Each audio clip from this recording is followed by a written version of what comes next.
Respected Principal, Dr. P. Wilson, Head of the Social Work Department, Dr. Miriam Samuel, Professor Nainan John, our special guest, Dr. Robin Edward Gearing, my dear professors, and all my dear friends, a very warm good morning to one and all present here.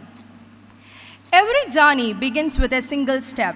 We all are here today for our Social Work Department's first Endowment Lecture, Dr. Chandran D.S. Devanesen and Dr. Mithra G. Augustine Endowment Lecture. We are very pleased and honored to have social work students from the University of Houston and students of many different colleges of Chennai and Tamil Nadu with us. Let prayer be our first response, not our last resort. So firstly, we will begin our Endowment Lecture by the blessings of God. I invite Ms. Dia Thomas to lead us in prayer.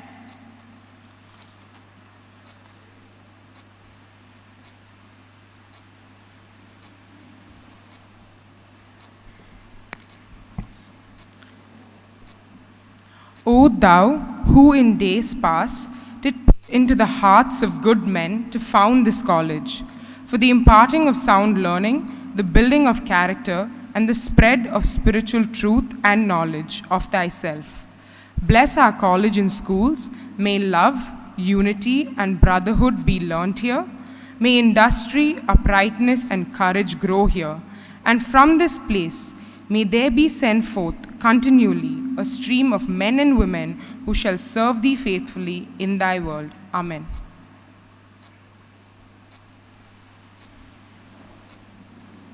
Thank you, Dia, for leading us in prayer.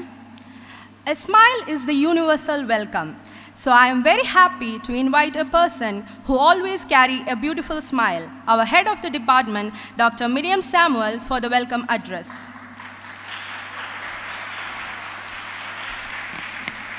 Thank you, Stella. Good morning, guests on the dais and off the dais, ladies and gentlemen. It's my privilege and honor to welcome you all to this, our first Dr. Chandran D.S. Devanesen and Dr. Mithra G. Augustine Endowment Lecture. This is the first of the lecture, and we hope the beginning of a series of lecture on mental health. Today's lecture is on the topic, Mental Health in the Global Context, a Story and a Social Work Challenge. We are here today in this historic hall, the Anderson Hall, to celebrate the contribution of our principals to this institution.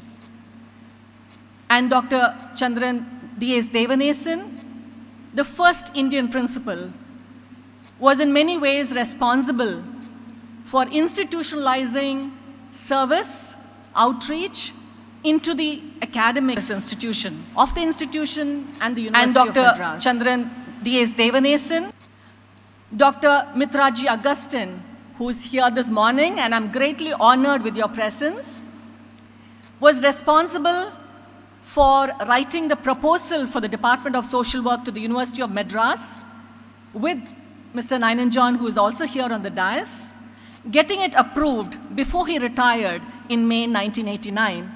And therefore today, if we have the Department of Social Work, I think the credit goes to Dr. Mithra G. Augustine, who's here in our presence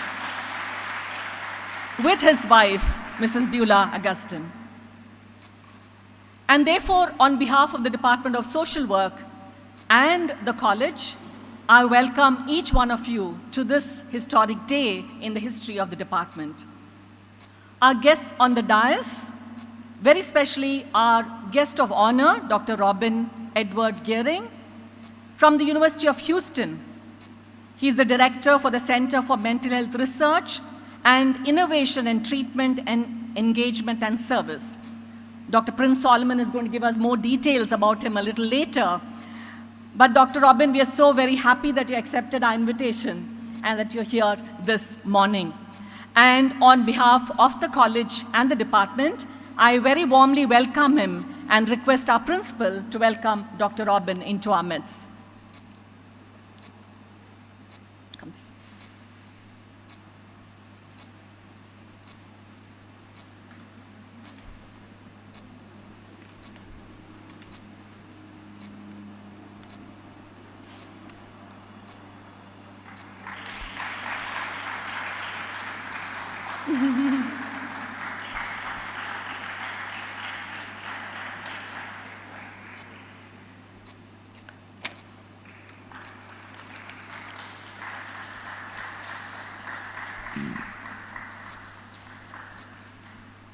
Thank you, sir, and welcome once again. It's also my honor to welcome Dr. Mithra ji Augustine, a person very fond to all of us, and to me in more than one way.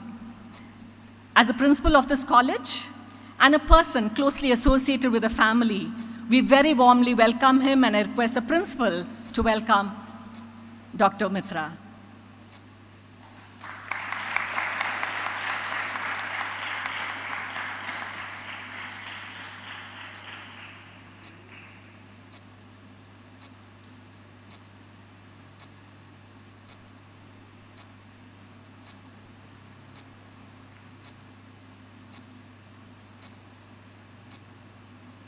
Thank you, sir. I welcome our principal, Dr. Wilson. I know I cannot welcome him to the college and the department because he's the principal of the college, but somebody who's always supported the activities of the department. Even today, he had to be in city for another meeting, but postponed it just to be here in our presence this morning. Sir, a warm welcome to you, sir, on behalf of the department. To Mr. Nainan John, retired director for the Center for Integrated Rural Development Studies, who is the pioneer in the Department of Social Work for beginning the department, writing the proposal, and also a person who actually set standards for us, leaving a legacy of high standards of excellence, research, outreach, and spiritual vitality at the department.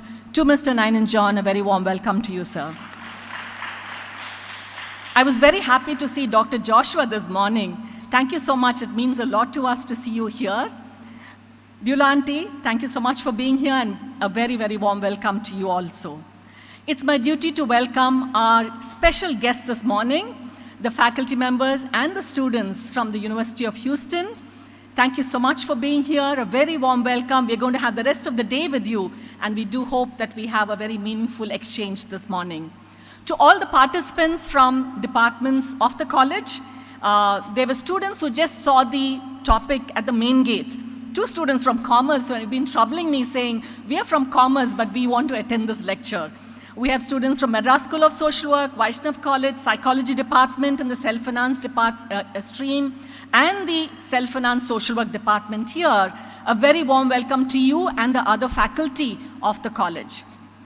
Warm welcome to my own students and faculty members who helped in organizing this and putting this together. This endowment lecture was instituted by Mr. Nainan John, who is a person who is really indebted to both Dr. Chandran Devanesen and Dr. Mithra. And it was his idea and his contribution to institute this endowment that we have, and the first lecture that we have. Because of the lockdown, it was postponed over the last 2 years.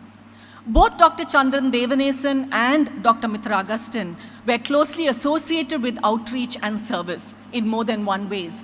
And therefore, I think it's very meaningful that this endowment is in their names. Both these people, though I have not met Dr. Chandran Devanesen personally, but both these families have also been very close to me and our families. When my grandfather, who was the first librarian when the college moved in here in 1937, Mr. Theophilus, was closely associated with the Devanesens family.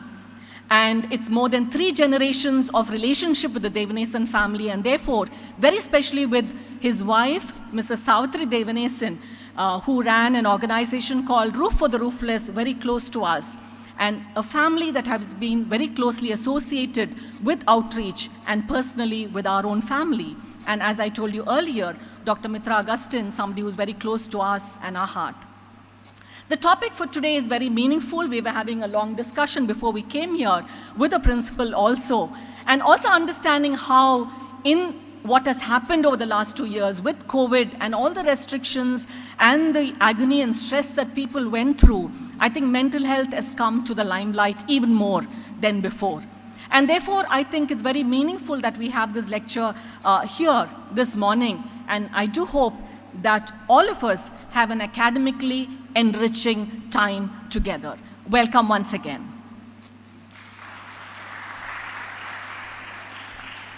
Thank you, Miriam ma'am, for the welcome address. A rationale is a justification of something. Rationale explains why you are taking an action or proposing an idea. So now I invite our dear Professor Nainan John to speak about rationale of this endowment lecture.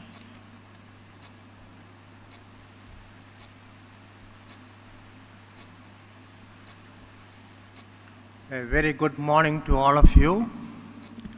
It gives me great pleasure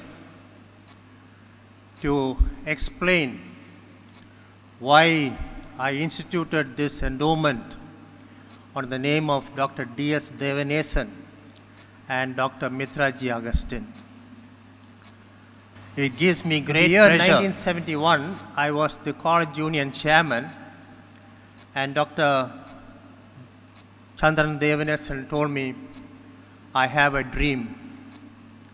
I have a dream to bring in all the extension service programs under one umbrella. And would you like to study social work and come back and head this unit, he asked me. I said, I'll all think for the extension service programs, I'll let you know.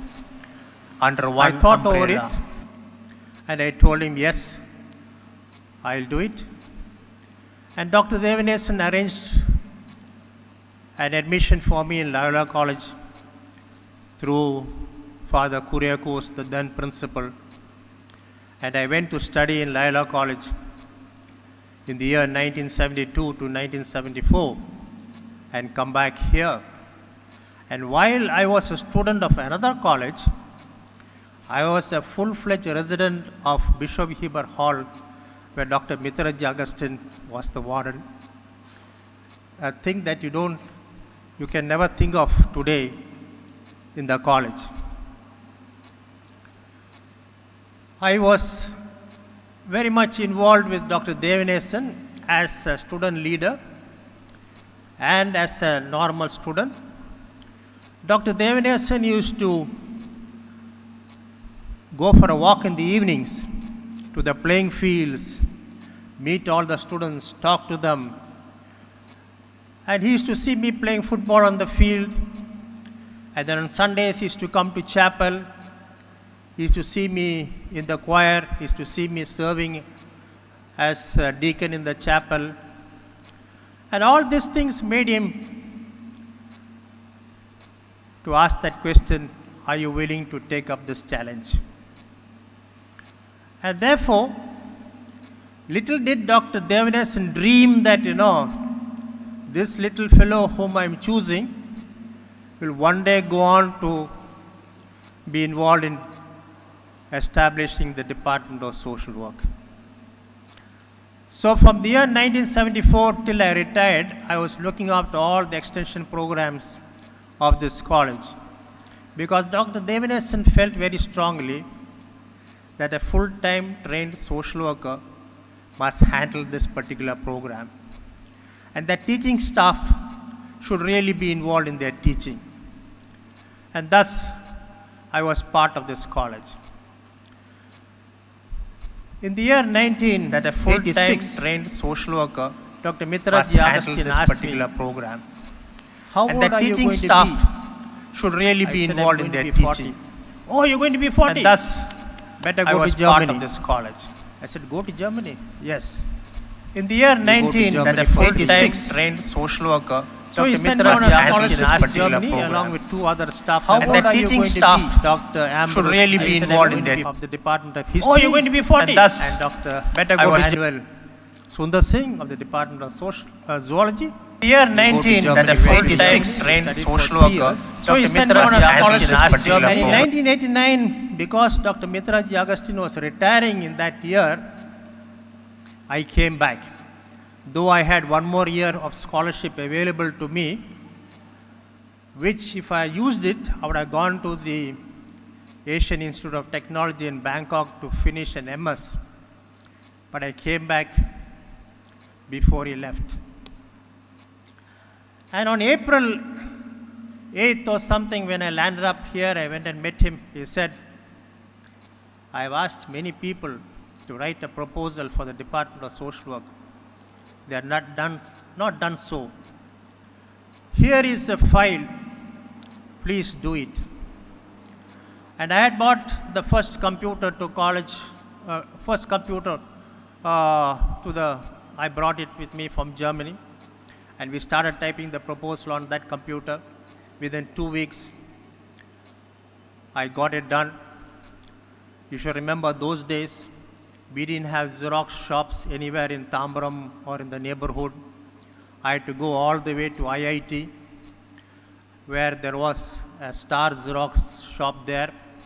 Got it printed, bound, and gave the copy to him. He forwarded to the university. And that became the last department which was government aided. And I also got a place in the department to teach. And along with Miriam, we laid the foundation for the department. We laid the values for the department. We laid principles by which the department will run. And the department is running on that stream till today. So I'm indebted very much to Dr. Devanesen for picking me up and bringing me to this college. Dr. Mithra ji Augustine for finding confidence in me to write a proposal for a department. And so, to honor these two people, I've instituted this endowment lecture in their name. And to show my gratitude, I've done it. Thank you.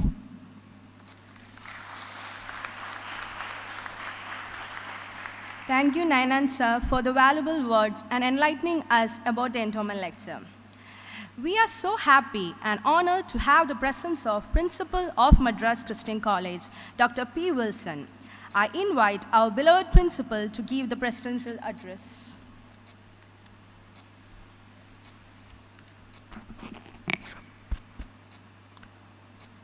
Good morning. The resource person for today, Dr. Robin Edward Goering, the former principal, Dr. Mithra ji Augustine and Biolanti, the head of the department, Dr. Miriam Samuel, Professor Nainan John, the former director of CIRDS, Dr. Joshua, and the delegation from abroad, the Department of Social Work, Center for Mental Health Research and Innovation in Treatment, Engagement and Service from University of Houston, and from students from other colleges and from MCC. I had to be there in another occasion. Somehow I had to postpone this because I wanted to be a part of this event badly, because it was informed in advance to me, so I made it a possibility that today I wanted to be with all of you. A couple of minutes back, we had a discussion in my chamber with Dr. Robin Edward. I'll be very brief in addressing this particular issue that we are going through now. The time is evolving, culture is also evolving. The kind of education that we are supposed to offer, the modus operandi is evolving, but the value remains the same. The recent information from UGC, probably you might have read, it says that Government of India is trying to bring in universities from abroad to invest in India. Many universities, including Yale and Harvard, can come and establish their campuses here without any impediment. This is on the one side. The other side, we have institutions like corporate universities like Ashoka University, Lovely Professional University, and O.P. Jindal University, and many other institutions which are going up now. Institution like this, which is 185 years old, need to think about a constant appropriation of our modus operandi. This is a point that I would like to drive you towards. Gone are the days that we offered education, definitely for personality traits, change in character, still holds the same, still it's valued now. And it was partly for intellectual enjoyment. We studied one domain, probably we ended up in another domain because we just trained our brains, our thinking patterns, and we got into some other job. Now one more need has come into existence is that are we trying to use this dissemination of knowledge for creating value? When I say value, I'm very broad in defining the value. The value is a social value, economic value, or a political value. We need to, on the one hand, we need to compete with the corporate universities. And when the universities from abroad, when they come and settle down here, there might be an exodus from institutions like us. When it comes to the remuneration, we will not be in a position to compete with the corporate universities. How are we going to think this particular issue that we are going to face potentially? Whereas Christian College has redefined its modus operandi, in addition to the existing value system that we have, we need to also add the element of creating value.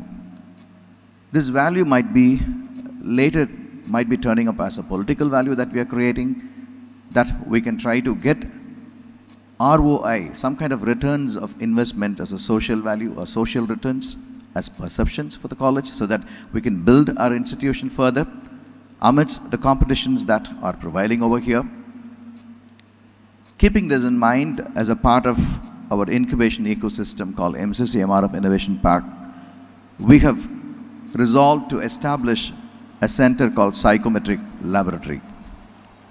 Psychometric Laboratory would definitely comprise the Department of Social Work contributing to it, the Department of Psychology contributing it, Department of Social Work in the SFS contributing to it, and students from other colleges and other institutions contributing it. In essence, I would like to stress upon this particular aspect of idea, any idea. If you have any new idea, from the domain that you are involved in, from the knowledge that is being disseminated here, that matters. Idea that matters. We are now moving into the different dispensation for sure. The post-pandemic scenario has raised the need for mental health management. The healthcare management is picking up now. From now, probably 15 years from now, probably the healthcare management is going to be ruling the whole world. The need is heavy. So are we preparing workforces from the college to appeal to this demand that is there in the society? A couple of days back, we had a conclave with Mrs. Chandrika Tandon, and we had all our executives, CEOs and vice presidents from different companies, including alumni. They were part of it. One of the concerns that they raised is this: the MBA graduates from IIMs or XLRI or any other institution of excellence, they do not have empathy when they come and occupy the position in healthcare management. This is a very important problem statement that all the executives were expressing in the program, which was very eye-opening for me. They are very structured in thinking, So they're very so logical in thinking. When they come and occupy executive positions in healthcare management, they are not able to manage really. They simply think about theoretical framework. They are not able to synthesize a new theoretical framework for the existing issues. And the only solution is the liberal arts and science colleges where the right brain is very active. When we try to create an impact from the knowledge that we disseminate through the Department of Social Work, the Department of Psychology, I'm sure we would be having our unique selling point in expressing our way of thinking. We have a lot of scope in mental health care management. From 15 years, I would say I'm very sure for 15 years from now, we definitely have a scope where we will be sending empathizers from MCC. They will create a social value in the whole system. And why economic value? Am I doing a business here? Remember, this is an institution that is trying to always receive affordable fee from the students so that we can be so inclusive. on the one hand. On the other side, we have a demand on the other side to compete with the corporate universities in paying the salary to the faculty members a dignified way. How are we going to mitigate these issues? It's a conflict. On the one side, we need to hold on to our own policies of receiving affordable fees from the students. The other side, we need to offer a dignified salary package to the faculty members to increase the employee value proposition. We call it as EVP. Retention factor, how will you increase it? If you are able to learn that apart from social value, apart from creating political value, if you are able to create economic value, I'm sure that all the infrastructures here in MCC can be managed by ourselves by the value that we create. We are not so ambitious in making profit. It's a non-profitable organization. But at the same time, we will have a sustainable development goals as part of our institution. So I'm sure that the departments of social work, including aided and SFS streams, and the Department of Psychology, and the other departments would join together in this particular mission of MCC in developing this psychometric laboratory as a part of MCC MRF Innovation Park. Gone are the days where we used to think through a reductionism approach. That means I will think psychology as psychology alone. When a problem comes, I will only use the knowledge that I received from psychology for solving the problems. Now we are moving into other domain. We are moving into interdisciplinary approach. We are moving into multidisciplinary approach. We are moving finally to a transdisciplinary approach in solving problems. So I encourage the social sciences departments to embrace technology. Now we are into Industry 4.0. Industry 4.0 is going to be a part of mental health management. Mental health care management, Industry 4.0 is going to be playing a vital role. So if that is the case, how are we going to integrate solving problems along with the Department of Sciences, Department of Social Sciences, Department of Humanities? All these domains together, looking at the problem from various directions and finding out solution, we call that as systemic thinking approach. This is what is the need of the hour. Liberal arts and science colleges can do this. Not the engineering colleges, not the institutions of excellence like XLRA or IAM. I'm just informing you, authentically curating the information from the business executives just a couple of days before. It was an eye-opener information that came from the business executive for me, that we have a lot of scope to play, because liberal arts and science, the way we educate our kids is completely different from the way the kids are educated in technological institutions.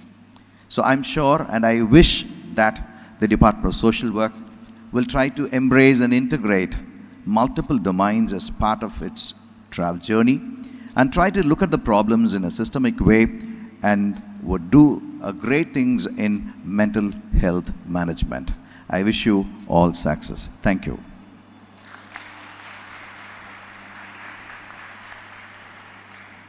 Thank you, sir. Now I invite our dear Professor, Dr. Prince Solomon, to introduce our venerable chief guest of the Endowment Lecture.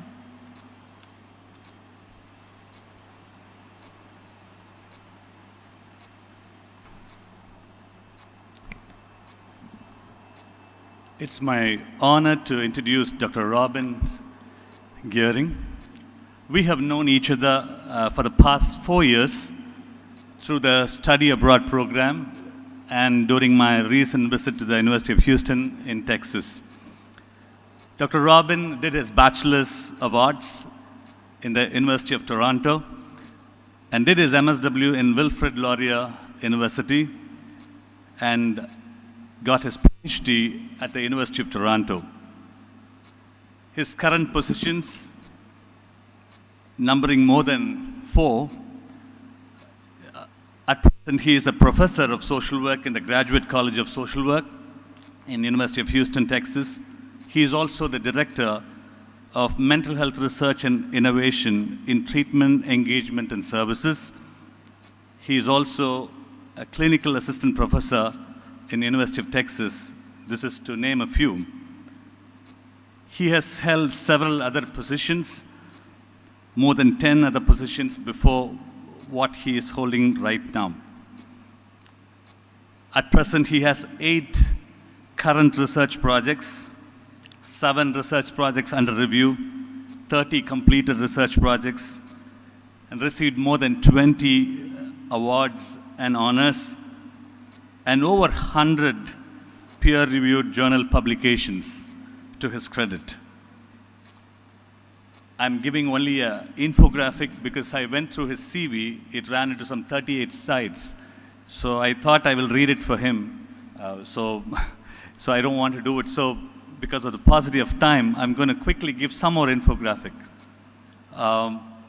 10 book chapters, 2 books in Springer, 123 peer-reviewed professional presentations, more than hundreds of invited lectures. His teaching experience in social work includes Masters in Social Work students, the doc students, and some international courses.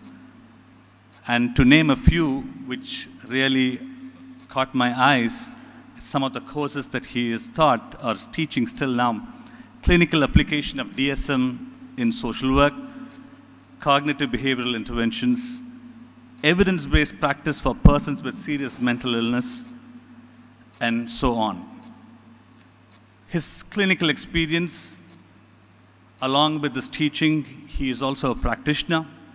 He has held 9 different positions over a period of time, 13 consultations in different projects, served or serving in 21 different committees, affiliated with 16 other institutions apart from University of Houston, 4 at present, 8 professional association membership at present, and he is a peer reviewer for journals for more than 20 journals. In a nutshell, he's a practicing educator who makes a difference in teaching, research, and practice. Personally, his subtle humor, uncomplicated communication, simple person as he is, and extremely relational. With my close association with Dr. Robin and Dr. Shanas, who is here, I understand University of Houston values relationship, and that is vividly reflected among the students whom I have interacted with when I was there and the previous students. We are extremely happy that this is possible today. Shall we put our hands together and welcome Dr. Robin Edward Gearing for the first endowment lecture of social work program in MCC. Now, Dr. Robin.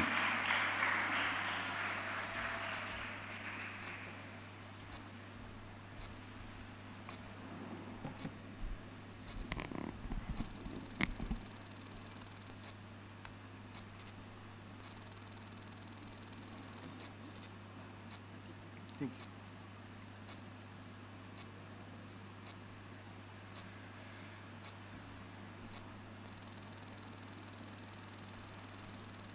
How do I get the slides too? It's not here. Like, how do I? There's here.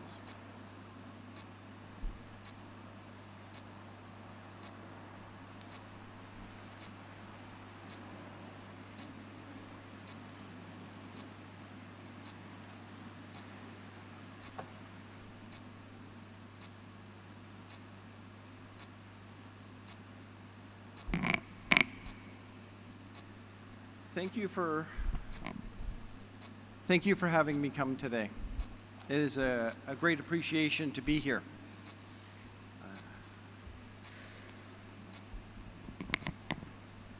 Dr. Solomon, I appreciate your kind words. I'd like to meet this Robin. Seems like a nice fellow.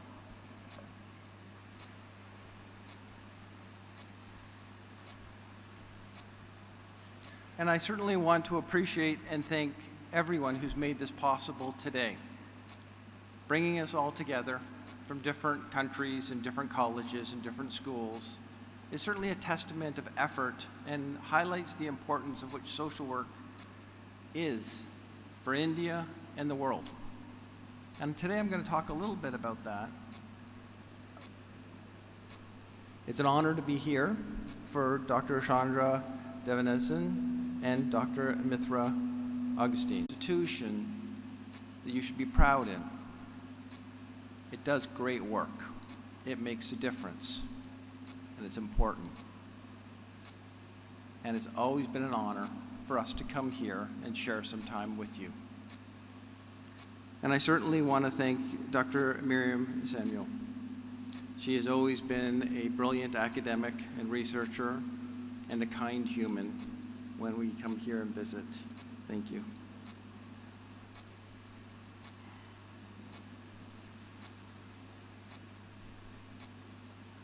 This was my slide to remember to say thank you.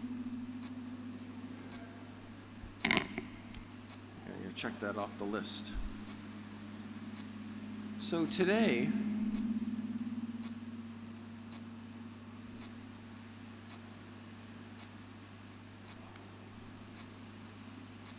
I'm going to talk about social work. Is it me, or can you hear a rather irritating sound beyond my voice?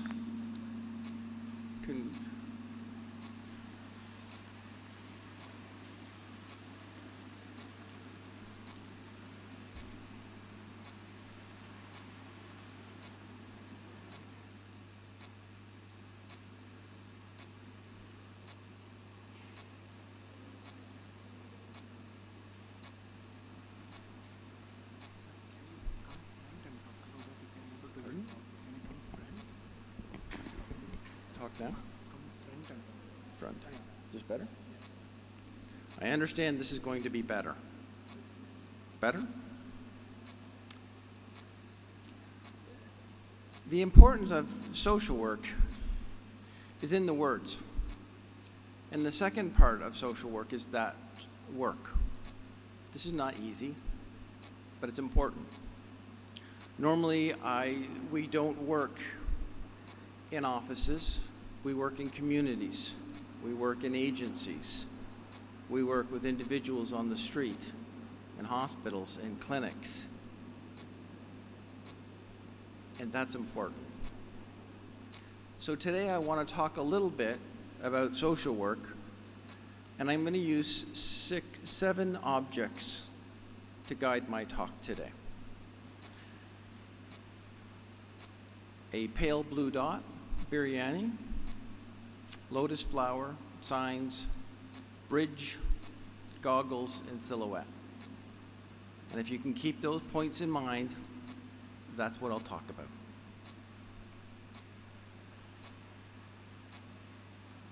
So the question is, why focus on mental health?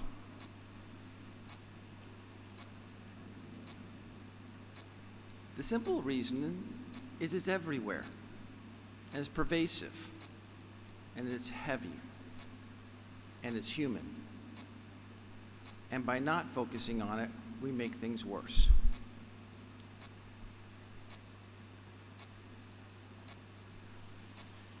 If we look at the lifetime prevalence rates, there's lots of research that'll go into this.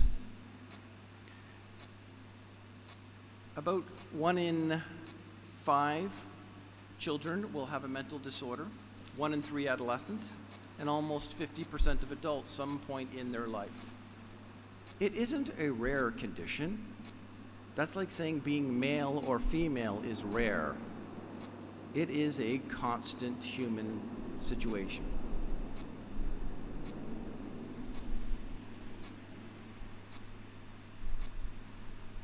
In the US, mental health ranks first among all causes of disability. I will let you know that economically, that's a burden. More importantly, individually and for families, that's a burden. In low, middle income countries, it represents 80% of years with disability. In 2019, India spent 1.28% of its GDP on public health. The average is nearly 1.6 on public health, of which mental health is a small component of that. It's estimated to be 0.05. of the amount that goes into public health dollars. Across the world, that number is slightly higher, 5 to 15%. When we look at research on mental health in India, and I'm going to talk a little bit about India and the US as a comparable point. Maybe.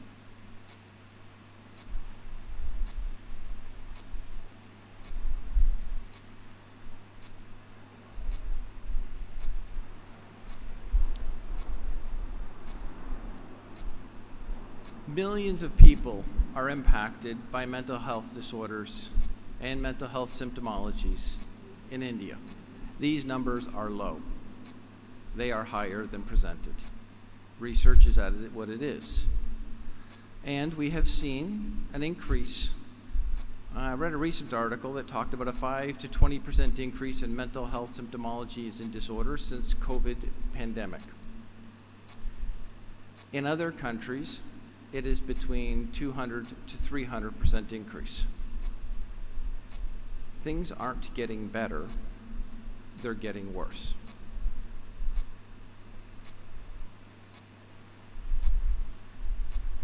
Annually, depression and anxiety disorders, the two most common, cost the global economy $1 trillion.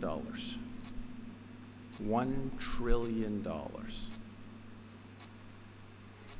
For every dollar invested in mental health treatment in the United States, the US economy gets $4 in return. Not only does working in mental health help individuals and families, it actually improves the economy.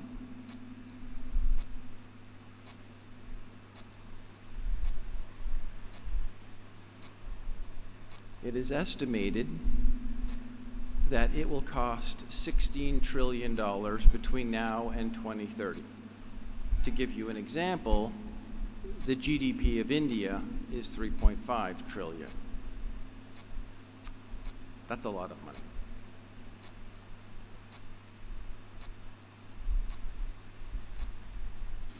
And I'm going to talk specifically about social workers today. And I often hear this, but we are only social workers. Social workers have a unique training and skill set that often transcends professions, and we're taught to deal with chaos and uncertainties and difficulties far more than other professions get to.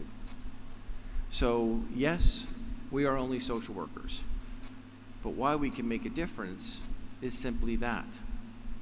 We are social workers. The social work profession in the United States is recognized as one of the 5 core mental health professions. There are more social workers practicing than all psychologists, psychiatrists, and nurses combined. Currently, there's over 200,000, and it's growing. Simply put, we are more important to mental health than any other profession. I'm not saying that every profession is important, it's essential. And I would work and I collaborate with and recognize the importance that psychiatry, clinical nursing, psychology, OT, and other professions bring to this field. But at no point should we step aside and let others do our job.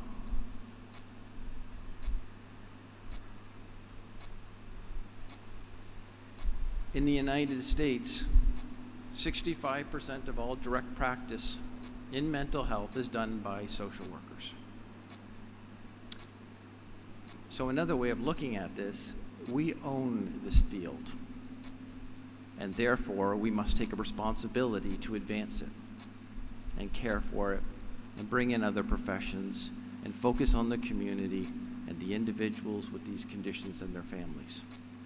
Society will benefit, but we need to lean into it. We can't step aside and saying that's for others. So learning how to impact mental health locally and globally. So here's my first picture, the pale blue dot, Earth. So if I haven't stressed yet the importance of mental health issues, I apologize. If I haven't stressed yet the importance of social work, I apologize. But the difference is ours to do, or ours to walk away from. And it's important increasingly that we focus on areas of mental health. Mental health is a human issue that affects every individual at some level, all families, in every culture, and every society across the world. Mental health has worsened in the last several years. Through sharing approaches globally, we can reconceptualize how we provide services to individuals experiencing these challenges within our local communities. Mine in Houston, yours in Chennai, everywhere. And increasingly, we need to look towards evidence-based and empirical interventions. Good intentions aren't enough.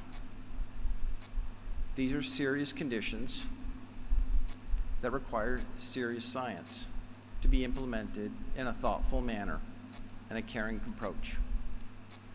And we know that evidence-based interventions reduces symptomology, changes symptom course, reduces episodes, improves the management of the condition, lessens burden to the individual and their families, improves overall functioning, and promotes optimal trajectory.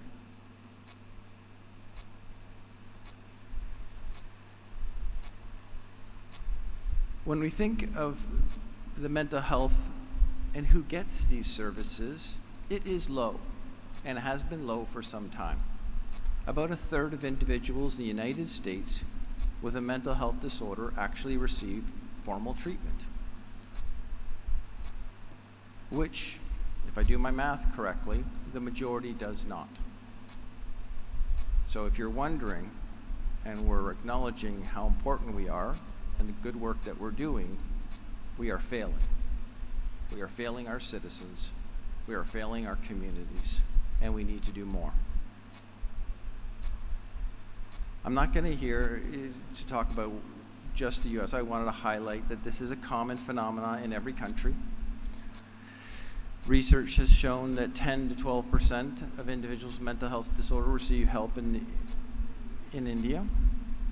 We often know that they don't receive help due to stigma, lack of awareness, and, in all honesty, limited access. There is not enough psychiatrists, there's not enough nurses, not enough psychologists, there's not enough social workers. In the last 10 years, China has made a goal of making 1 million social workers. That was their goal to start to address this issue. We need to see that in every country.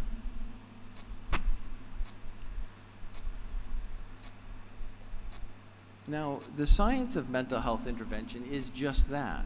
It's a science. It's not that I am nice to a human, or I give them a hug, or I wish them well. It's that I apply the scientific principles that create and make an intervention work for that individual with those symptoms in that community. In brief, the research into intervention development has been ongoing for decades, and we're getting much, much better at it. We think of stage 1 research by Carolyn Onken as a pilot or testing it. Often this occurs in local communities. It occurs in the areas you do it.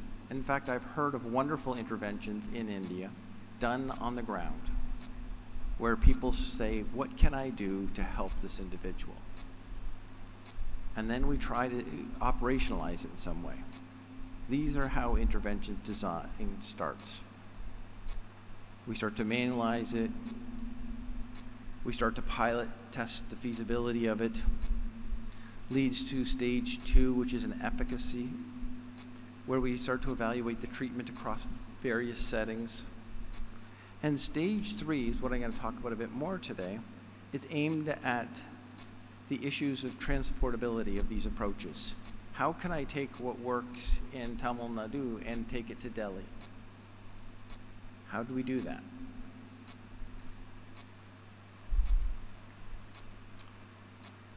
There's an exponential growth of evidence-based interventions, which is brilliant. In every field, in every diagnosis, in every age, in every community, in every population, we're seeing more and more. Not enough, but more and more. And that's because of people like you, what you do in the community, and how then we move it forward. And mental health providers have more access to these treatments. But there is a growing assumption in every intervention that most, if not all, of these interventions will be implemented with fidelity by the providers and will be adapted effectively to the context and local community. Those are very large assumptions that don't hold. So I want to talk a little bit about intervention development and specifically the requirements of fidelity and adaptation. Intervention fidelity refers to the extent to which core components of the intervention are delivered as intended by the protocols. It is necessary for it to work. So let me take it to the next slide. Biryani. I like biryani. I cannot get good biryani in Texas, but I do get it here, and I love it. But I have noticed in my travels through India over the years that it's a little different in different places. Some regions use different spices. Now, fidelity is this treatment the same everywhere it's applied? Is biryani the same every time? And I think of what areas, because I often ask, so who makes the best biryani? Is it here in Tamil Nadu? Certainly a little spicier, which I like. Is it in Delhi or other areas? Does your mom or dad make it better than your friends? And if we break down the core components of biryani, kind of like how we break down the core components of an intervention, which we call the mechanisms of change, it is bringing these components together that show an intervention and how it works. So I have learned, although I'm not much of a cook, that biryani has different components. There's different types of rice, spices, vegetables. Is it a chicken or veg, or my favorite, which is mutton? The colors are different. And then you get these other ingredients that I sometimes get and other times don't get. And it confuses me. All of it is biryani. But for an intervention to work, it can't be that different. It's got to be the same. If we do a cognitive behavioral intervention here, it has to look the same as somewhere else. Because if we don't, we can just change it. What if I said, well, I don't want to use rice for biryani. I would like to use lettuce. And I don't want to use spices. I would like to use a salad dressing. And I don't want to use meat. I'll use croutons. I can say it's biryani, but it's a salad. And a salad is not biryani. So when we apply an intervention, we need to apply it with fidelity, that it is the same everywhere, because those are the mechanisms we know that work. All too often, the most effective evidence-based interventions fail when they're adapted from one culture to another. Which leads me to my third picture. I like flowers. Everyone knows this is a lotus. It's a beautiful flower. Now, I don't know if you guys know this, but I was born and raised in Canada. Now, if I take a lovely lotus from here and take it back to my mom in Canada, will it survive? Even if I take the right soil from here and I learn to water it and give it the same attention as you do here, It wouldn't, because the environment wouldn't let it. It would die. So learning to not only have an intervention with fidelity, but then how do we adapt it so we can take an intervention in Tamil Nadu and move it to Chennai or Delhi or Goa.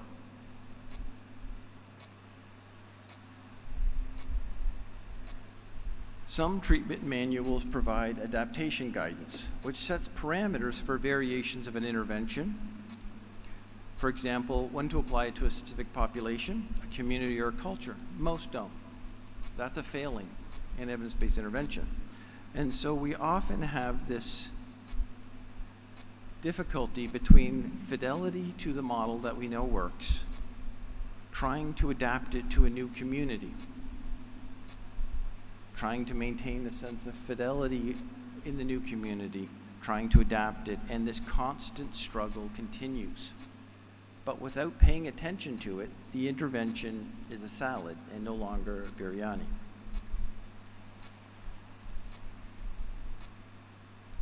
International research, translation of research, highlights the needs to recognize and address socioeconomic and cultural variables that affect adaptation.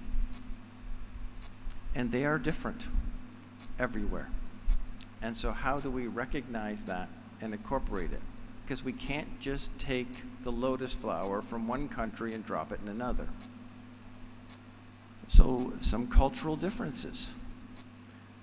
In India, 57% of people die at their home. In the US, it's 20%.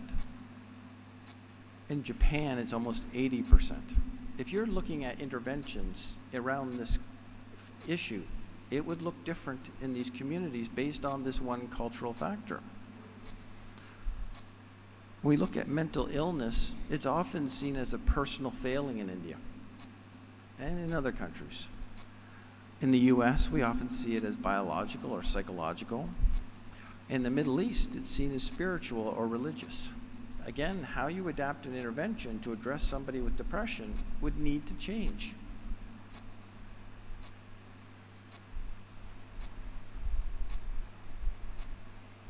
International translation and cultural adaptation requires more than expertise in empirically supported interventions. It also needs the incorporation of a deep understanding of the local culture, the knowledge of obstacles, and what will work to make that intervention successful.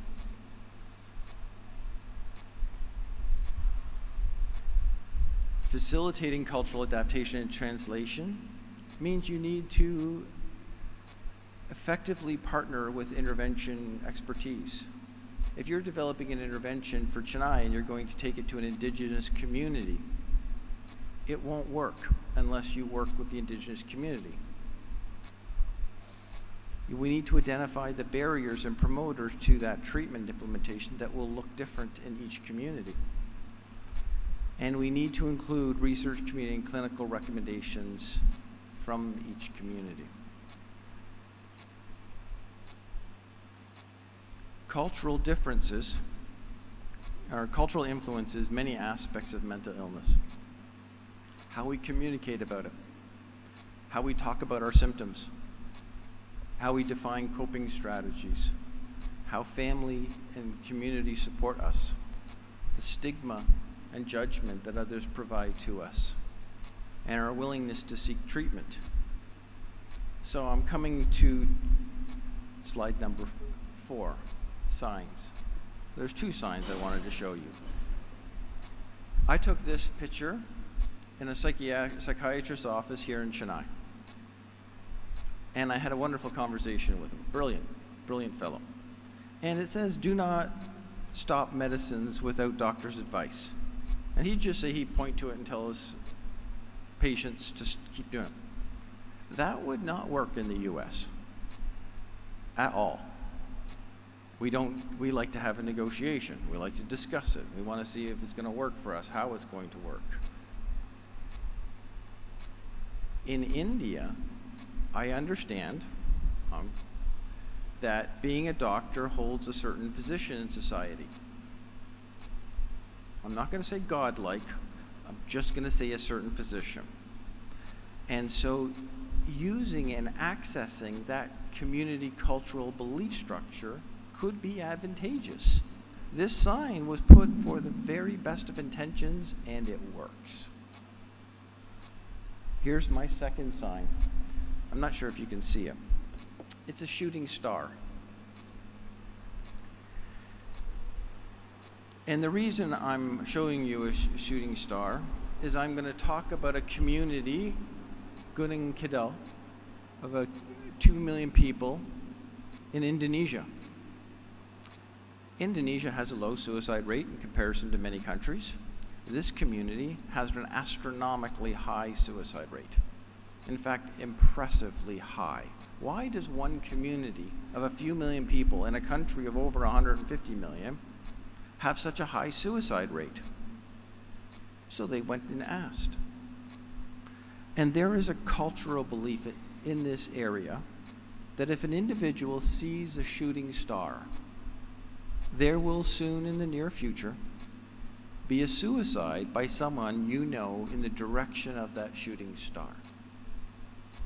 Now you could think, well, that's a cultural belief. How is that going to impact?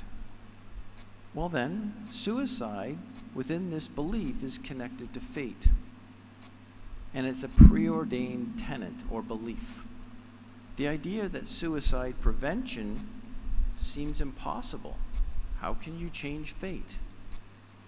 And so all the work that has gone into this community of 2 million people has failed because they don't take into consideration a cultural norm.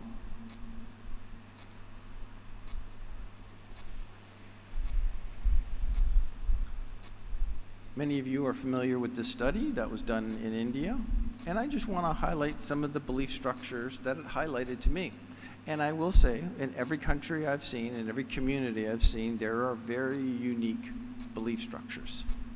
Some are powerfully important, some are science-based, and some are cultural. The idea that people with mental illness should not be given any responsibility, 68% endorsed.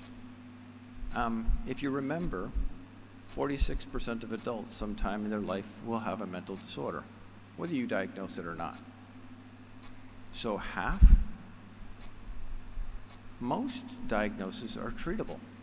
We don't say to somebody when they have cancer, sorry, you're not competent.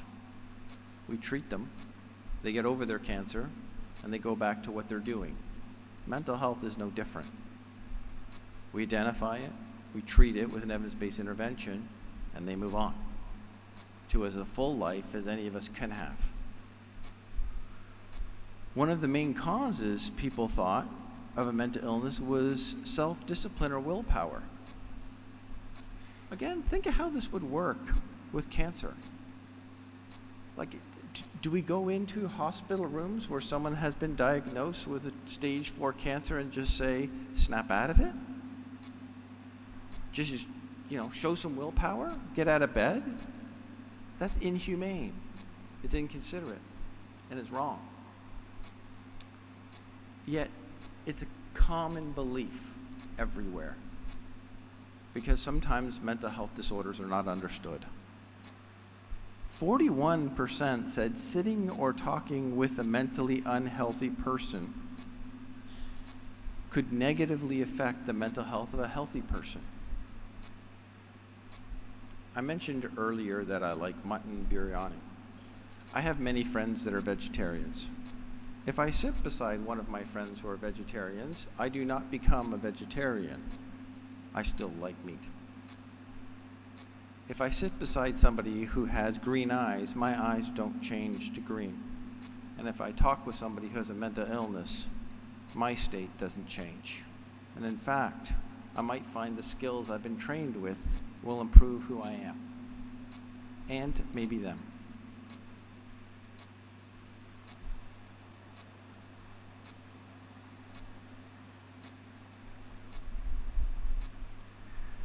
But this does affect how we do treatment. 27% indicated support for people with a mental health illness. 47 indicated judgment against people by having a mental health disorder. Now, I joke a lot about coffee. I like coffee. Coffee's important to me, but I don't judge somebody for not liking coffee. It's okay. But there is a parallel sometimes to how we look at things. 26% of people indicate fear of people who have a mental disorder. I often say when I give talks to medicine and other professions outside of mental health, have you ever seen anybody with a mental health disorder? And depending where I am, people put their hands up or not. If you've seen more than 5 people, you've seen somebody with a mental health disorder today, but you never reached out and asked. Now, it might not be a professional setting, but don't tell me they're not there because you didn't look.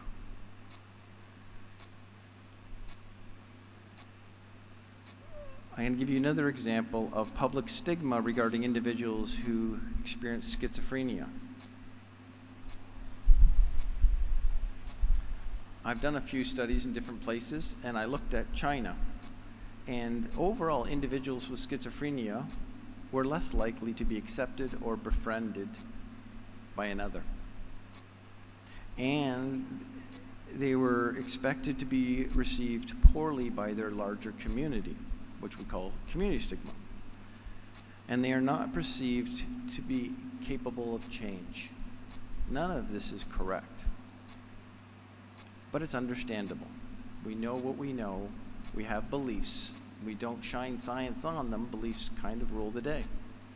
If participants hold a negative view on individual schizophrenia, ability to change, they would be less likely to accept them, befriend them, hire them for a job, allow their child to marry the individual. Just the mere thought of accepting another human. We do know, for example, that if you live in a rural area versus an urban area, you have different viewpoints, something that is held in many countries. We know that if you know somebody with a mental illness, you're more likely to accept them and have less stigma.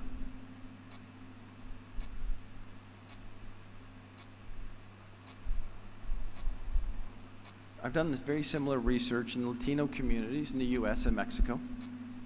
And what we find is people who are married and know somebody with a mental health problem were more likely to believe negative things about them, which is different than in China or other communities. Respondents who believed the individual schizophrenia were responsible for their problems tended to hold more negative stigma.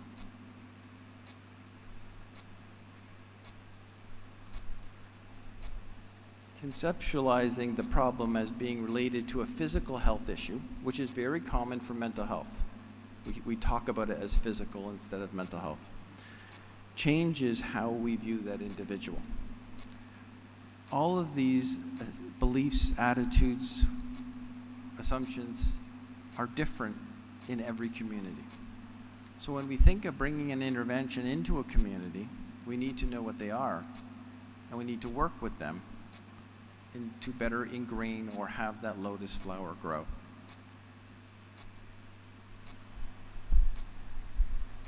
Here's my next picture. I'm beginning to notice when I show pictures, people pay attention more. Maybe less words and more, okay.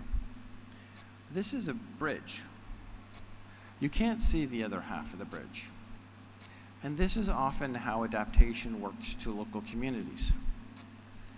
We can have, as social workers and professionals in mental health, all the expertise, knowledge, and interventions we wish for. But it's like building half a bridge. You can't get to the other side without that local cultural knowledge and expertise. It's just not feasible. So how do we work with communities and have them work with us to understand how to apply fidelity and adaptation so we can bring science and interventions to each community?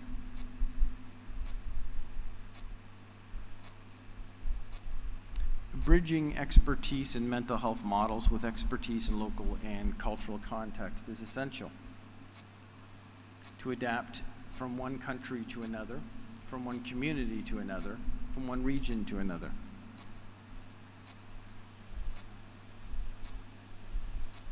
Now let's think of some of the uniqueness about India, because this is what we want to tap into. In 2021, I was trying to find the newer data. I could not. Bear with me. There were almost 500 smartphone users. How many people here have a smartphone?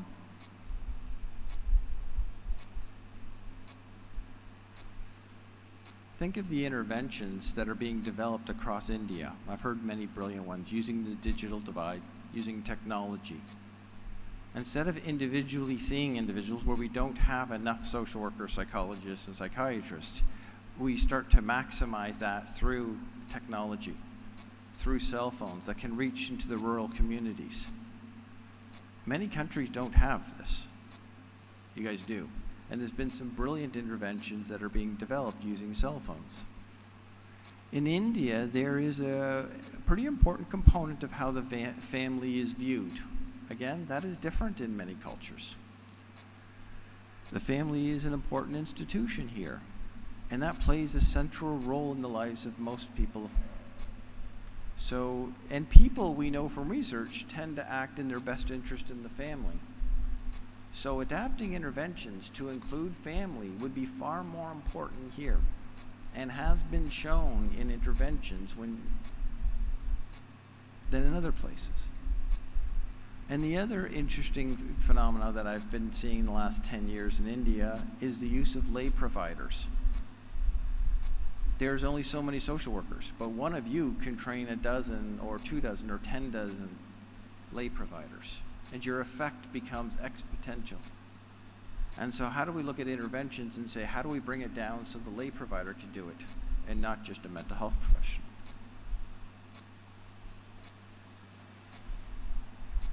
So some considerations. Increasingly in India, people are recognizing mental health as a disease. But this isn't uniform. Rural areas versus individual. Even professionals don't always see it that way. And when we asked, are you comfortable talking with an individual who has a mental disorder?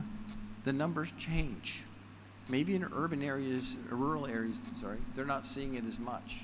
But they're far more comfortable in talking about it. So how do we access that?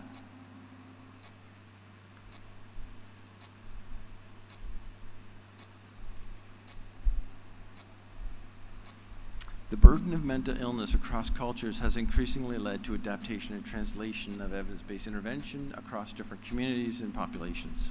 International translation requires a deep knowledge of local culture and established service practices, as well as the obstacles and promoters to that intervention.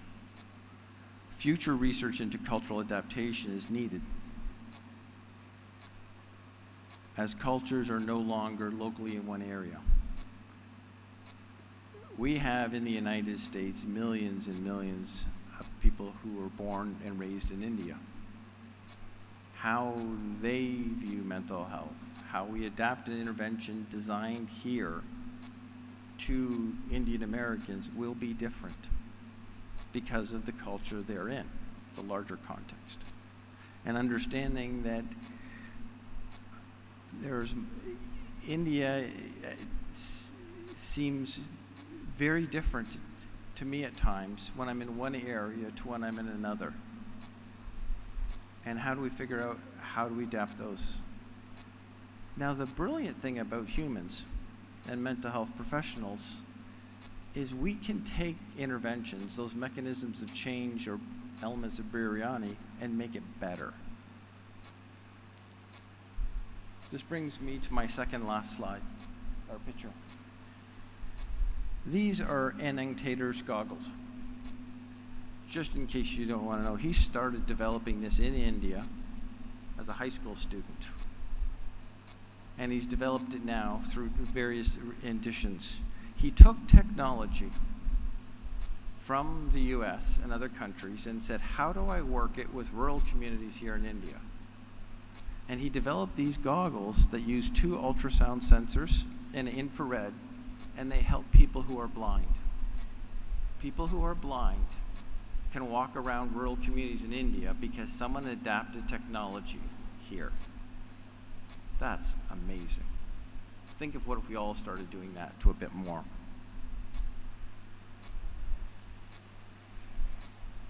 Community agencies and frontline social workers are a natural laboratory for intervention development. This is where I lean into you. You are doing this work in the communities. What you do, how you figure out those treatments and those interventions, and then starting to write them down, starting to manualize them, is important. For every intervention that makes it through the empirical process, we estimate that there's 1 to 600 that die on the table, but worked in an agency. We need all of us, as mental health gets worse and worse, and we're not addressing it, to start thinking, how can I, as a clinician in my community, make this work for others in other communities? Local interventions need to be shared and developed and adapted internationally. This is not a one-way street. We take technology from India, we apply it in Australia. We take areas from one part of the world and apply it to areas in another part of the world. We need that brilliance and that local input that sees the nucleus of a new intervention to occur more regularly. Beyond adaptation, intervention development needs to occur in more local communities, such as here, and in the US and every other country. To meet the needs and to promote the well-being of populations locally, social workers, and if you're wondering who I'm talking to, it's you, need to consider the lessons from experiences of everyone around the globe, as well as their own community. Highlighting similarities across different communities' interventions is important, but what we're learning in science is, in working in mental health, is the differences that are the ingredients that we need more of. And they provide new insights for technology like those goggles, and insights into practices that will allow a lotus flower to be taken to Canada and survive.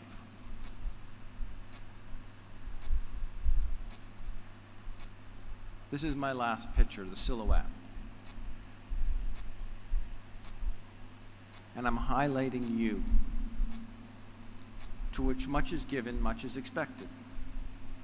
You have been trained and you have a skill set.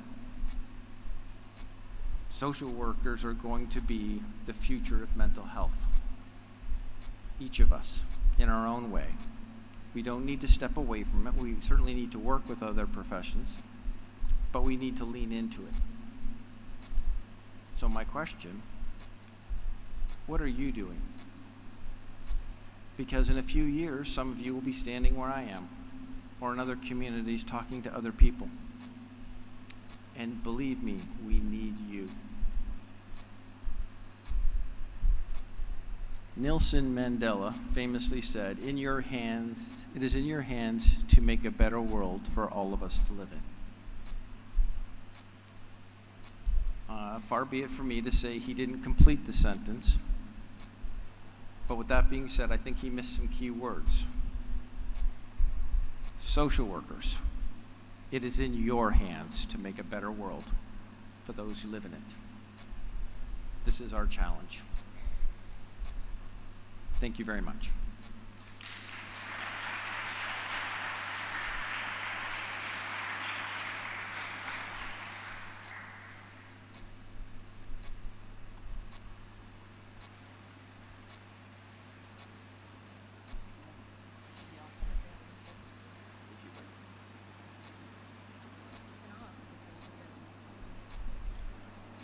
This is the time for question and answer discussion session. If you have any queries or doubts, you can ask now. Mic will be given to you. You can raise your hands.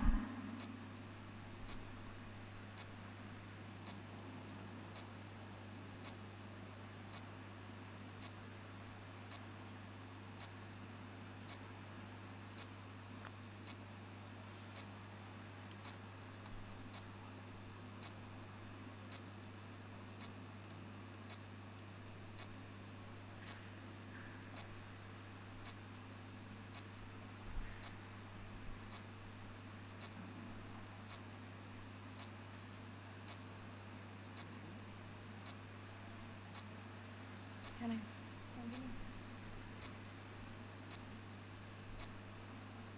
If anyone have, they can raise your hands.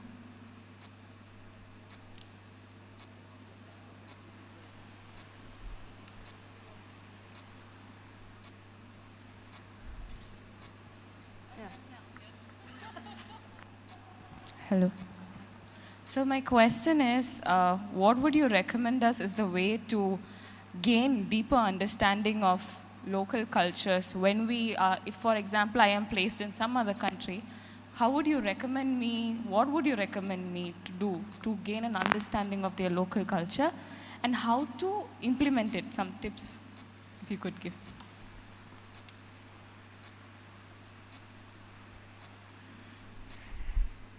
I'm not sure I could fully answer your questions if I had 4 hours. But that being said,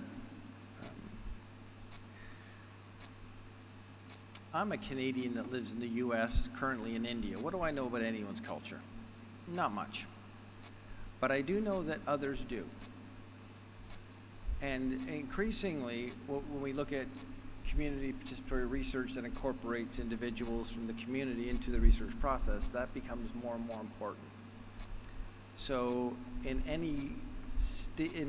each step of the intervention development, to have individuals from the local community be active partners at the table. I think that's really important. And but I would argue that's not enough. Increasingly, and this is something that my research center has been actively doing for the last 3 years, is we need more people developing interventions who don't look like me. And how do we find ways, instead of just people who represent the community, to practice in the community? I want people who represent communities to develop the interventions. And sometimes they don't have maybe certain skill sets. Well, that's what we can bridge with.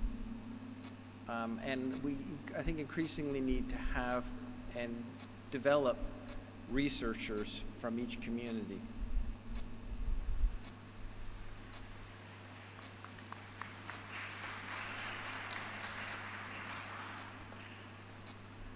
Yes, Farai. Yeah. Coming from Africa, we have quite a lot of socio-cultural stigmatization and discrimination. We still, look at mental health as someone who's possessed, someone who's been cast a spell, some voodoo. In the US, do you also have some socio-cultural stigmatization? And if so, how do you help reduce this stigmatization and discrimination?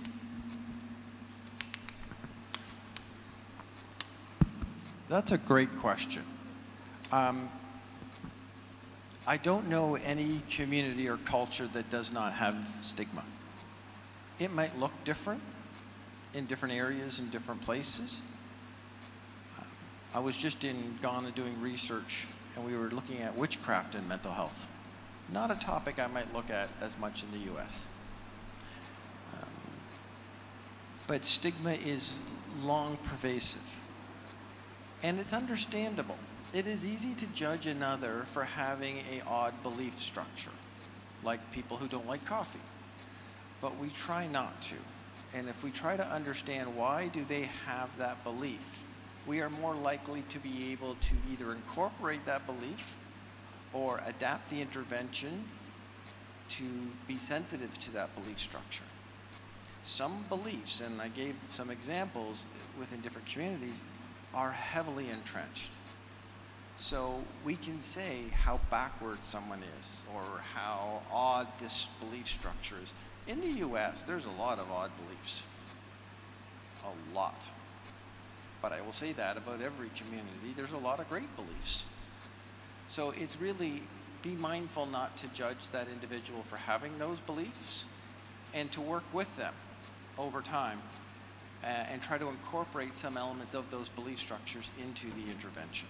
And we've seen in science that that has been helpful.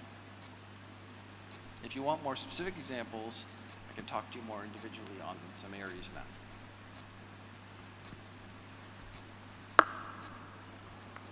Anyone else? Yeah, Mike. Sir.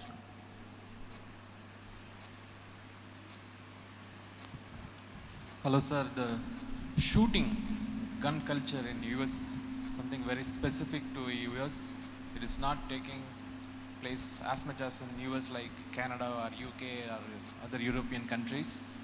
So being a mental health professional in the US and also we are talking much about the interventions, evidence-based researches, and why such incidents are not getting reduced, and as social work professionals, what could be your interventions or possible suggestions to deal with that?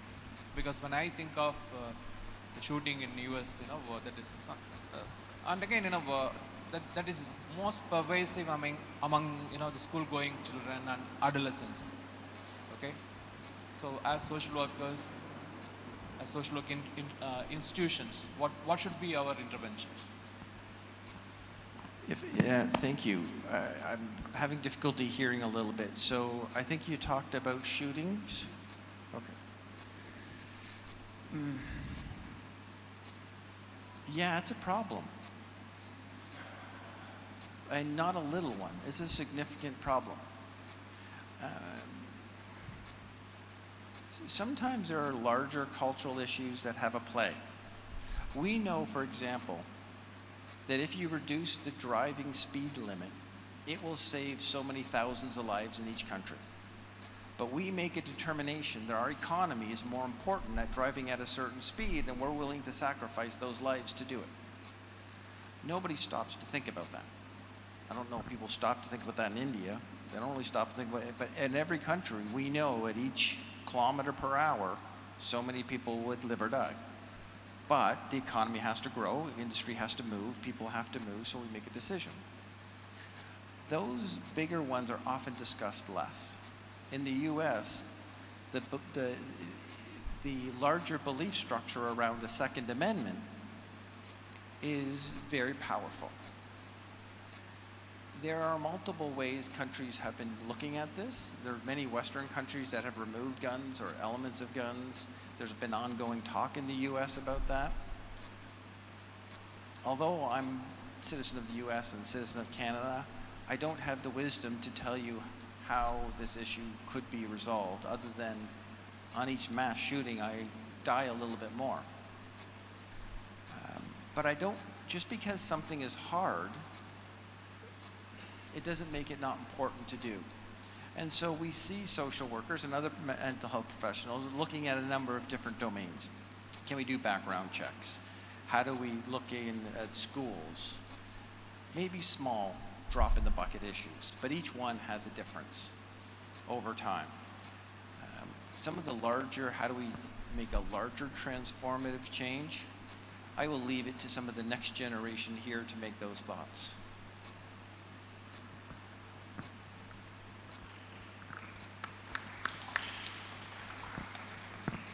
Hi sir, it's Rashik here. I'm happy to interact with you. So my question is, you have just discussed about learning it locally to have an impact on globally, okay? So, and I would like to connect it with this story of biryani. In the story of biryani, you just said, in different parts of India or, in different parts of country, they just make it with different ingredients. But for the intervention process, we need the ingredients to be the same. But we can have the same ingredients, but when it comes to the recipe, and in a global perspective, not everyone can prefer the same recipe like biryani. For example, I'm just telling. For example, for some intervention process, for some issue, there can be more than one possible interventions. Like some may prefer pastas, some may prefer mojitos. So we just need to have the wisdom of just giving where to prescribe which intervention. So how can we just, develop that wisdom and, the knowledge to just give that intervention process? Thank you. Thank you. That's a great question.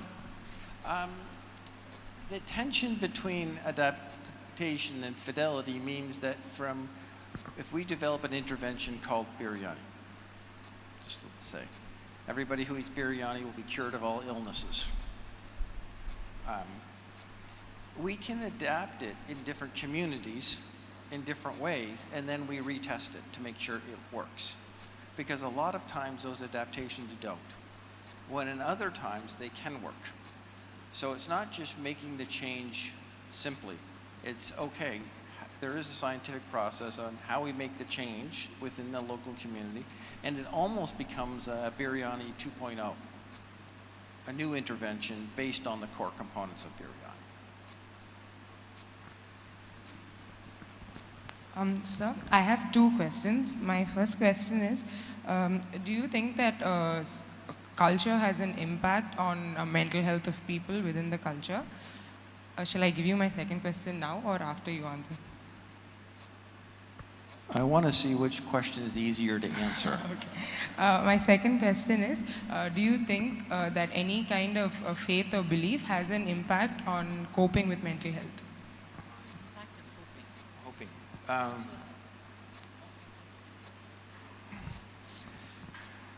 Yes and yes. In every culture, and I want to be really thoughtful. We can't say a culture in the United States has a culture. It does. But there's 50 states, and in each state there's dozens and hundreds of cities and communities, and each one has a culture. India might have a culture, but in each area and in each region, there's different cultures. And yes, how people view mental illness, how they view the types of treatment for mental illness. I've been to some communities in India which apply the most rigorous science, but allows for the adaptation of cultural informed or informal belief structures. There's nothing wrong with working with the informal communities around treatment. In fact, sometimes it's the most effective way to do it. And I've been to other communities which will say, march around the temple 3 times and it'll cure schizophrenia. It won't, but the placebo effect will work on 30%, and I'm a big fan that 30% gets something. So yes, culture inevitably has a significant impact in every area, and it's important to remember that we're not one culture. We are all multicultured, which then we think of gender and race and religion. All those have a really core piece with it. Your second question about does religion have an impact? Absolutely significantly. We know, for example, that in communities that are more religious, lower suicide rates. So in countries that are predominantly Islam, generally has a lower suicide, not across the board. In certain Christian faiths, the ones who are more traditional, Catholics, Baptists, certain core have lower suicide rates than other faiths. Yes, how one's faith has a really significant impact in how we interpret the mental health disorder, and then how we interpret our actions around accessing and or treating that mental health disorder. Hello. So my question is kind of more of a practical one, but we talk about doing the iterative process of adaptation and fidelity, but when you're going into the community, that can cause like a saturation of evidence-based practice. So how would you suggest, as a practicing social worker, balancing that need for what works and kind of that necessity that you said for evidence-based practice? Sorry.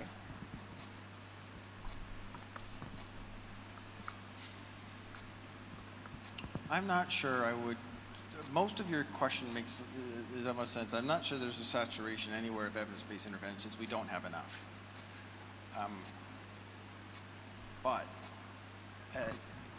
For example, I've gone into communities and they say, we want an intervention that focuses on these issues.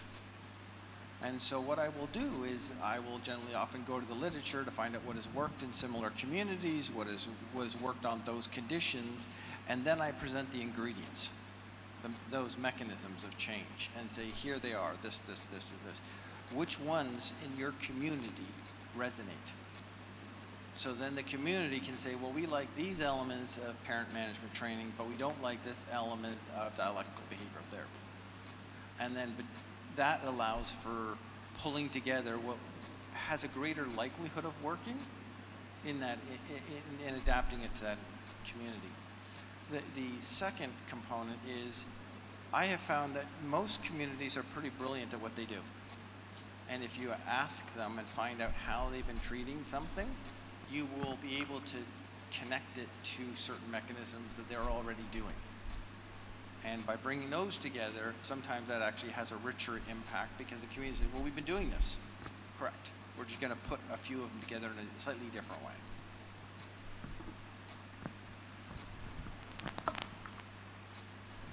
Hello, sir. Good morning. So my question is, like, before we are implementing an intervention, we'll be having our trials, like randomized trials, non-randomized trials. But whether the trials can be same across when implementing the same intervention in another part, because the causes might be different, but the trials may be changing. So what is your point on that, sir?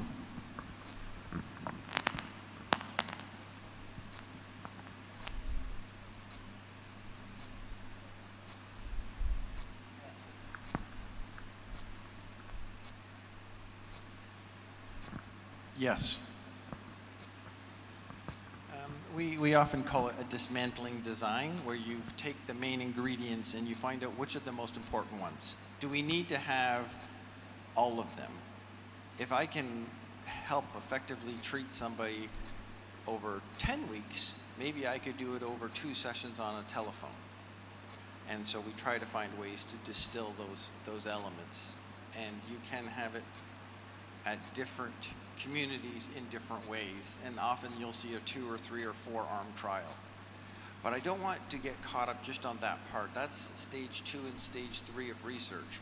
The most common stage of research is you identify a problem because people in your community say this is a problem, and you work with them to find a solution. That's an intervention. You pilot it to see if it works. Most interventions that are effective start that way. Worry later about more randomized controlled trials if we get to that point. Focus more importantly on those development in early stages, which are so essential.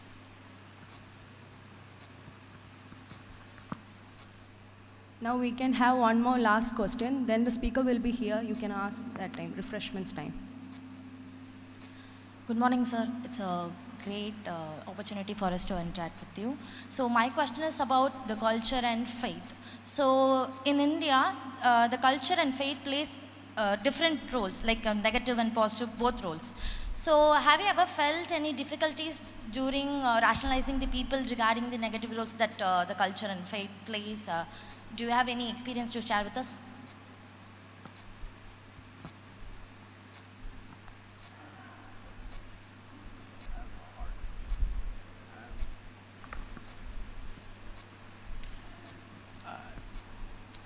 In working with different communities, there are strengths and limitations everywhere. I would rather focus on the strengths. A lot of times people will use research as a weapon against another community. You're not this way, your faith isn't this way, your culture is backward or not forward or looks in something. And that's not helpful to anyone in any community, in any culture. So I'm often very, very careful, even when I write up articles, that nothing can be used as a weapon against a community. That every community has inordinate strengths. Just like us as humans have inordinate strengths. We all have flaws. I can find my wife, she'll give you a list of mine. But we all have lots of flaws, but we all have strengths. So we play to our strengths, and over time, sometimes the community will address some of those areas which might need addressing. But I think it's really careful and thoughtful that we don't make the assumption it's our job to change a culture or a community. It's our job to work with the culture and community in the most advantageous way possible.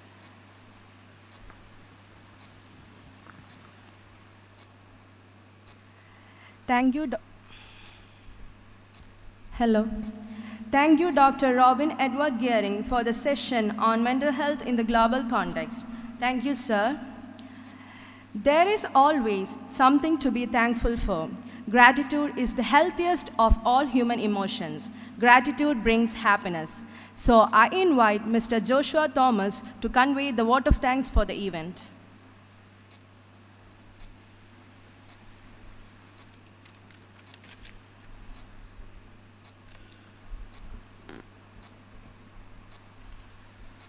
As John F. Kennedy once said, we must find time to stop and thank the people who make a difference in our life.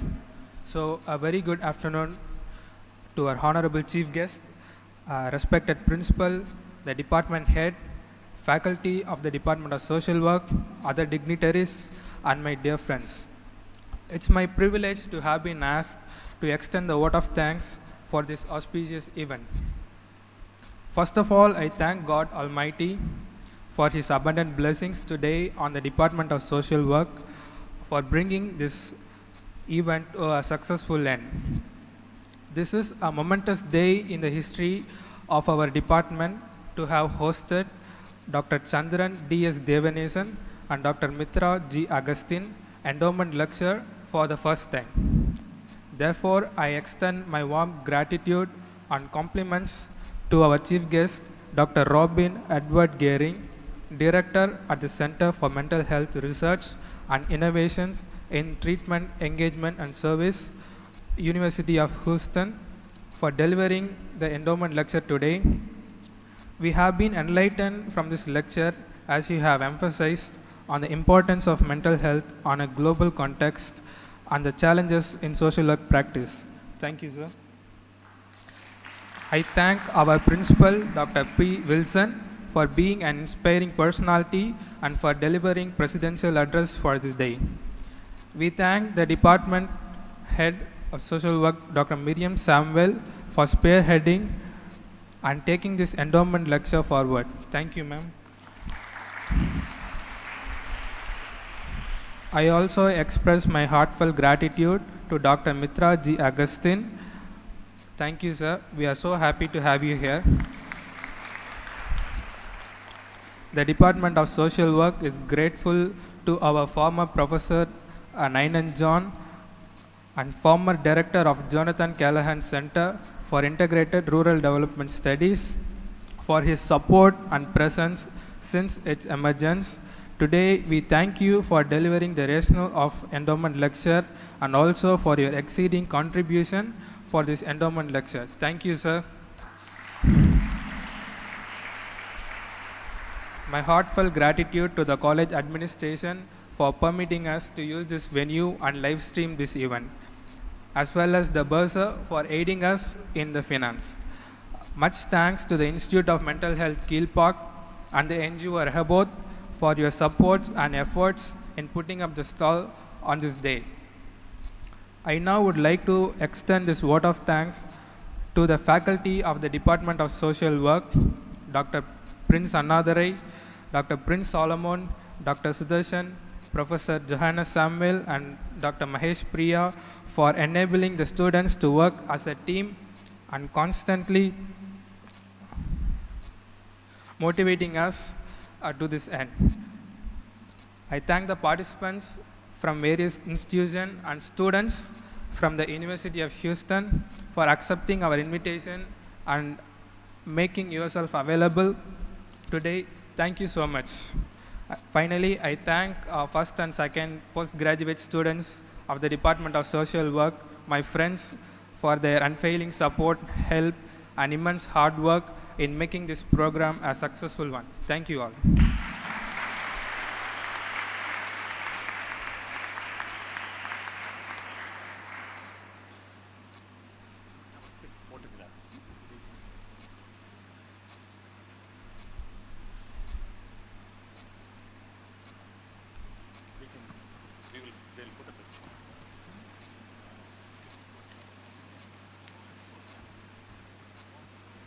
So I have two announcements. One is